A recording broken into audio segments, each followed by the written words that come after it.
They were the first to stop the Mongols. For half a century no army had managed it. Cities burned, kingdoms vanished, and entire civilizations were swallowed by the horde. But in the heat of a Levantine dawn, 20,000 Mamluks prepared to do what no one else dared, stand and fight. Their enemy numbered twice their size, veterans of every conquest from China to Baghdad, warriors who believed fear itself was a weapon. But this time they'd met men who'd been raised in chains, trained as slaves, and forged into soldiers with nothing left to lose. This is the story of how the unstoppable Mongol war machine finally broke, not through strength, but through deception, discipline, and desert cunning. The wind over Palestine was dry and metallic, carrying dust like a whisper of something ancient and cruel. By dawn, the plains of Jezreel shimmered beneath a heavy golden haze. To the west lay the hills of Galilee, quiet, watchful, and scarred by centuries of conquest.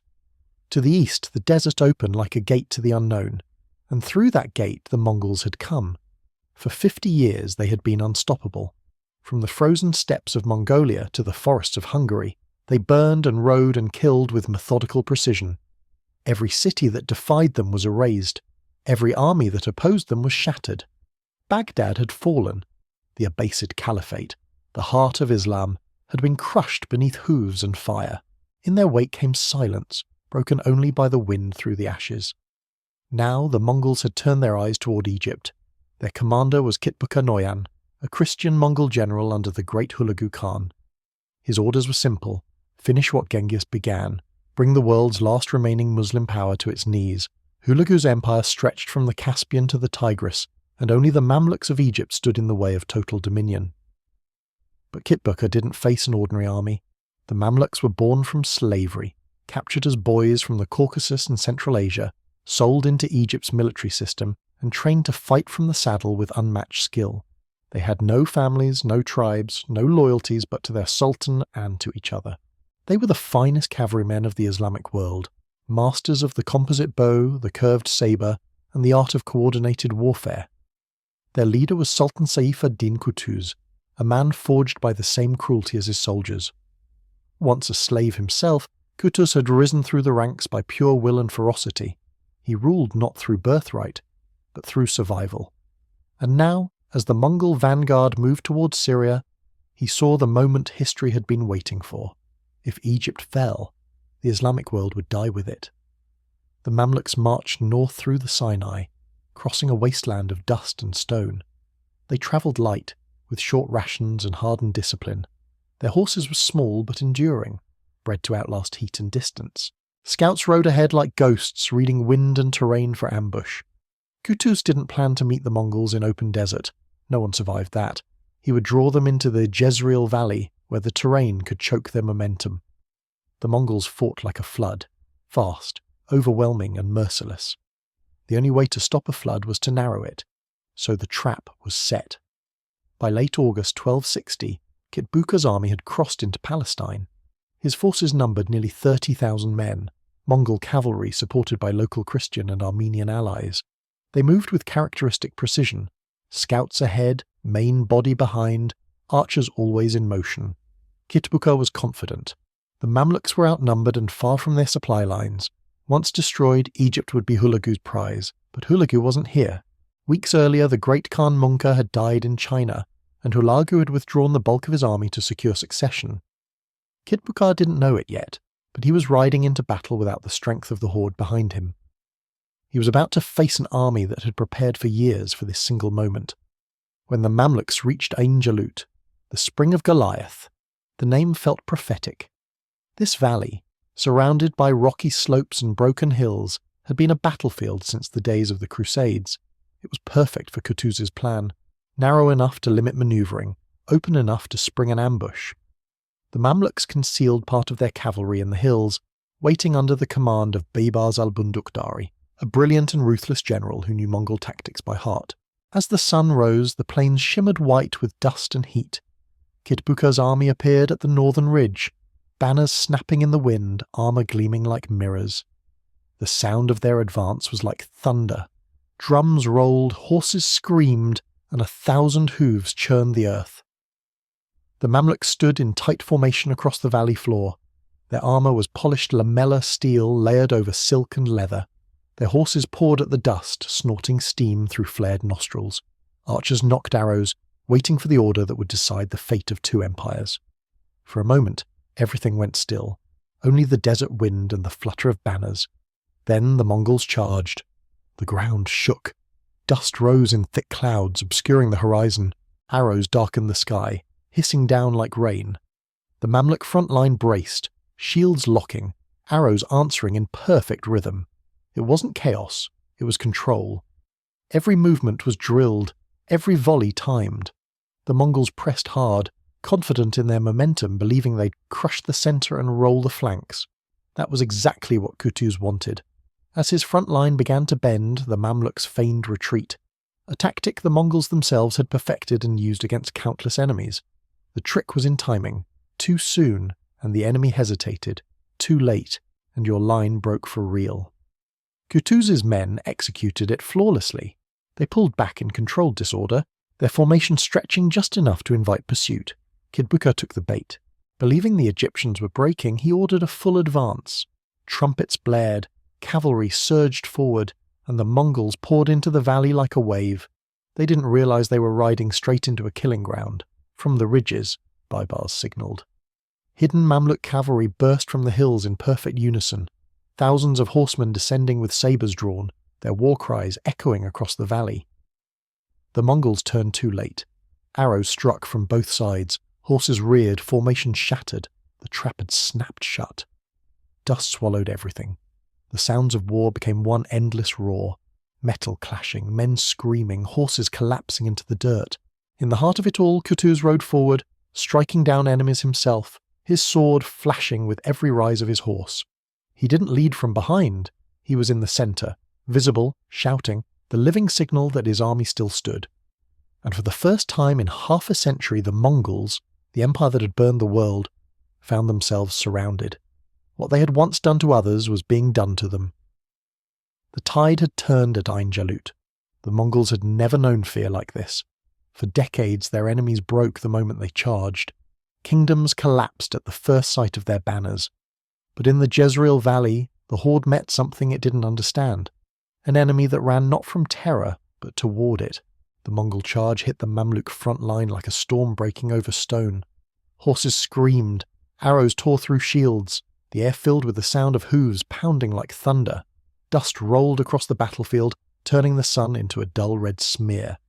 In that haze, lines vanished and men became shadows, fighting in the fog of their own creation. For a brief moment, the Mongols seemed to gain the upper hand. Their cavalry slammed into the Mamluk centre, splitting the formation. Kitbuka, armoured in iron and silk, drove his spear through the heart of the Egyptian front, shouting for his men to press harder. He believed victory was seconds away. That was when the desert roared back. From both flanks, Baibars' hidden cavalry surged forward, 8,000 horsemen thundering downhill in perfect synchronization. The ground trembled under their charge. Arrows screamed through the air, slicing into the Mongol flanks with surgical precision. Dust plumed upward, masking movement, disorienting horses. The Mongols tried to pivot, their entire strength lay in mobility, but the valley betrayed them. The walls of the Jezreel narrowed like a funnel. Every attempt to turn, to retreat, to reform became chaos. In the confusion, the Mamluks countercharged. Their war cry, Allahu Akbar, echoed off the cliffs like a cannon blast. Swords flashed silver in the sunlight, and the Mongol formation buckled. Men who had once ridden from Korea to Baghdad now found themselves hemmed in by a smaller army that fought like a single living thing. Fluid, relentless, and mercilessly efficient. Baibars moved like a phantom through the battlefield, directing units by horn and signal. His cavalry harried the Mongol flanks, retreating just long enough to draw them out again, then striking when they regrouped. He had studied their psychology. He knew the Mongols' greatest weapon wasn't their numbers, it was their reputation. And at Ain Jalut that reputation began to crack. Kitbuka refused to retreat. To him, this was personal. He had sworn vengeance for the cities his enemies had dared to rebuild after Mongol conquest. He fought like a man possessed, rallying his dwindling ranks. Every time the Mamluks seemed to push forward, he countercharged. Every time the Mongols faltered, He was there, blade raised, voice hoarse, defying inevitability. But the Mongols had lost the one thing they could never recover: momentum. As the sun climbed higher, the temperature turned brutal. The Mongol horses bred for the steppes began to falter in the heat. The Mamluk mounts, smaller, desert-trained, tireless, outlasted them. Every minute drained the Mongols' stamina, every hour tightened the noose. By midday, the battlefield was an ocean of corpses and shattered armour. The valley floor glittered with broken steel, the smell of blood mixed with dust, creating a stench that clung to the air. Kutus, watching from the ridge, saw his moment. He spurred his horse forward, riding straight into the chaos. His personal guard tried to follow, but he was already gone, swallowed by dust and fire. He cut his way through the Mongol vanguard, shouting for his men to hold the line. He wanted them to see him, to know their sultan was still alive, still fighting, still defying fate. It worked. The Mamluks surged forward with renewed fury. Arrows rained down from the ridges. The Mongols broke formation, falling back in panic as flanking fire turned their retreat into slaughter. Kitbuka's banner fell. His horse was struck, throwing him to the ground. Surrounded and bleeding, he fought on foot until the circle closed around him. Even then, he refused to surrender. When a Mamluk officer demanded he yield, Kitbuka spat blood and said, "Tell your sultan he may kill me, but he cannot kill the empire." He was executed on the spot, defiant to his final breath. By late afternoon, the valley was silent except for the wind and the cries of dying horses. The Mongol army, the most feared force on earth, had been annihilated. Only fragments escaped north, carrying the impossible news back to Hulagu Khan. The horde had been broken. Ain Jalut became a legend overnight. For the first time in living memory, the Mongols had been stopped. Not by walls, not by distance, but by an army that understood them and used their own weapons against them. The Mamluks buried their dead at the spring that gave the battle its name, Ain Jalut, the spring of Goliath. It was a fitting symbol. The world's mightiest empire had fallen to a people who had once been slaves. When the surviving Mongol scouts returned to Hulagu's camp, the Khan reportedly fell silent for a long time. Then he said, "Even the desert can bleed." The wind that swept through the valley after the battle carried more than dust. It carried disbelief. For the first time in 50 years, the Mongols had lost. Truly lost. Their banners lay torn in the sand, their war drums silent. The great aura of invincibility that had stretched from the Yellow River to the Mediterranean cracked in that single day. The battlefield at Ain Jalut was unrecognizable. Bodies lay where the fighting had been fiercest, frozen mid-charge in the positions they had died. Archers with strings still drawn, cavalrymen half buried in dust, fallen horses twisted under shattered saddles. The air shimmered with heat and silence, broken only by the low groans of the wounded. The Mamluks moved among them methodically, gathering survivors, finishing the dying and retrieving their own. Kutuz stood among the wreckage with his generals, the sun behind him turning the air gold. His armour was scored, his sword edge dulled, but his expression was unshaken. He had done what no ruler before him had achieved. He had beaten the Mongols in open battle. Around him, Beba's cavalry still fanned across the hills, hunting down remnants of Kitbuka's force, ensuring that not a single unit could regroup. When Kitbuka's severed head was presented before Kutuz, the Sultan looked down at it for a long time. Then he said quietly, "The world will know that fear can fall. The victory at Ain Jalut wasn't just military, it was psychological." Across the Middle East, word spread faster than the wind. Cities that had hidden in fear now raised banners again. In Cairo, the mosques rang with prayers of triumph. In Damascus, merchants wept openly in the streets. For the first time in a generation, the Mongols had been denied their destiny. But Kutuz knew victory came at a price. His army was bloodied, exhausted, and far from home. The Mongols would not forget this humiliation. Hulagu Khan would return, not just to reclaim his pride, but to make the world bleed for it. Kutuz ordered his men to move south, regroup, and fortify the roads to Egypt. Ain Jalut had bought them time, not peace. The Mamluks buried their dead in the shadow of the hills, stacking stones into low cairns that glowed orange under the fading sun. Many were nameless, men bought and sold as slaves, who had died as free warriors. Their graves formed a line that curved with the valley's edge, as if tracing the shape of the battle itself. As night fell, the battlefield cooled. The desert wind whispered over broken armour, carrying the faint scent of iron and smoke. It was quiet now, but that silence wasn't emptiness. It was weight. History itself seemed to be holding its breath. In the weeks that followed, the Mamluks returned to Cairo as heroes. Crowds lined the streets, throwing flowers and gold dust as their cavalry passed. Chroniclers would later describe the moment as the day the Mongol storm broke upon the stone of Egypt. And yet, the victory didn't heal everything. Within a year, Qutuz would be betrayed and murdered on his return journey, cut down by his own general Baybars, who would claim the Sultanate for himself.